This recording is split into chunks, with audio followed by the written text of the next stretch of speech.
Welcome dear student in pharmaceutical chemistry 2. Today we are continue with steroidal drugs. In last session we already discussed this introduction and different monograph for sex hormones. Now in this session we are deals with adrenocorticoids. Myself Mrs. Urmila Ravindra Gowdi, MPharm in Quality Assurance and lecturer in KK Wagh Institute of Pharmacy, Chandori, Nasik. Let's start with adrenocorticoids. The adrenocorticoid steroids are naturally occurring compounds and these are mainly secreted by the adrenal cortex.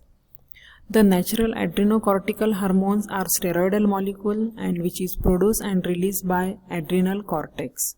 Both natural and synthetic adrenosteroids are used for diagnosis and the treatment of disorders of adrenal functions.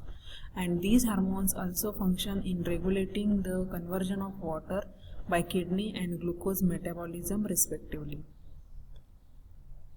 Some of the adrenal drugs secreted by the cortex of the adrenal glands are glucocorticoids, for example cortisone and hydrocortisone, and mineralocorticoids, for example aldosterone.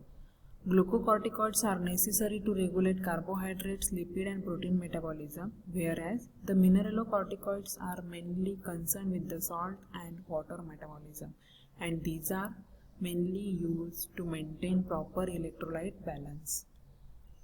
Glucocorticoids are used to treat different diseases, for example diseases of connective tissues like rheumatism, rheumatoid arthritis, means where is the inflammation of bones or joint, we use glucocorticoids. Then next is allergic and anaphylactic reaction, then dermatological diseases, for example eczematous conditions, collagen diseases like lupus erythematosus, Addison's disease, upset of electrolyte, and asthma and other respiratory tract diseases. Cortisone has both glucocorticoid as well as mineralocorticoid activity. Reduction of C21, C11 oxo group to hydroxy OH group gives hydrocortisone, and which is about 10 times more potent than cortisone, but also it possesses mineralocorticoid activity.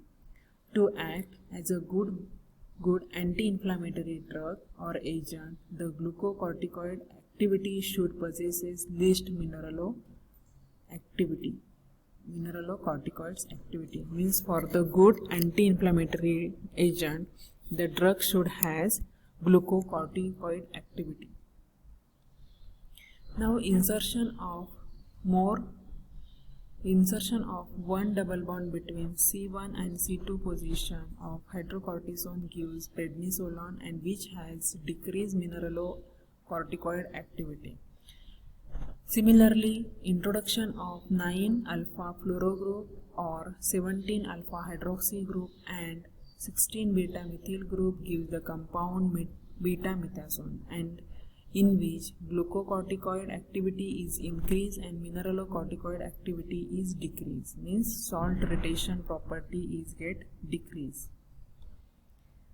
Now next session means glucocorticoids monograph for glucocorticoids will be continue in next session.